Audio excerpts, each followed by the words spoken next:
আসসালামু আলাইকুম রহমতুল্লাহ। আমার হাতে যে ফোনটা দেখতেছেন এটা স্যামসাং A12।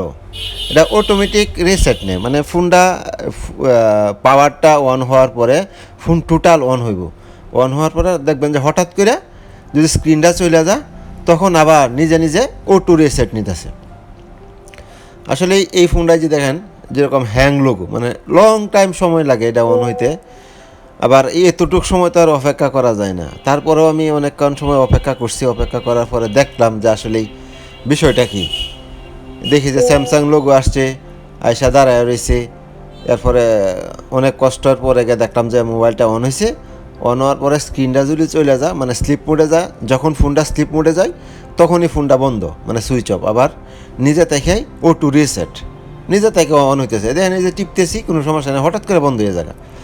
আর এখন ফোনটা খুলে দেখলাম যে আসলে কি এই ফোনের আগেও কাজ করানো হয়েছে, বা এই ফোনে আমি প্রথম এরকম না, আমার আগেও কোনো এক টেকনিশিয়ান ভাই দেখছে। এই যে দেখেন একদম মাদারবোর্ডটা কাজ করা, পেস্টিংটা করা, বা সিপি ইউআইসিটা রিবল করা, বা এরকম কোনো একটা দেখা যায় আর কি।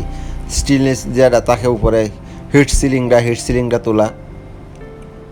এখন উপর সাইডটা দেখলাম এটা আবার ঠিক আছে, কোনো খোলাখুলি হয়েছে না। কিন্তু নিচের সাইড মানে সিপিইউ প্লাস হলো ইএমএমসি, এই যে সিপিইউ আর এটা ইএমএমসি, মানে এই দুইটাই খোলা হয়েছে মনে হয় আমার যতটুকু ধারণা আর কি, খোলা হয়েছে। এখন উপরের আবার পেস্টিংটা দেওয়া আছে, থার্মাল পেস্ট যেটা আছে এটা দেওয়া আছে।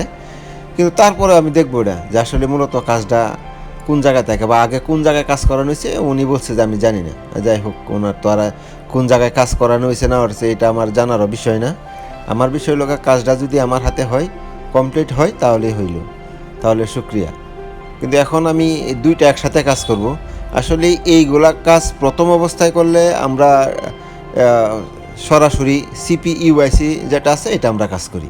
আর যদি দ্বিতীয়বার কাজ করা হয় তাহলে সিপি ইউআইসির সাথে ইএমএমসিটা, মানে র্যাম বা রুম বলেন যেটা, এটা আমরা কাজ করে নিই।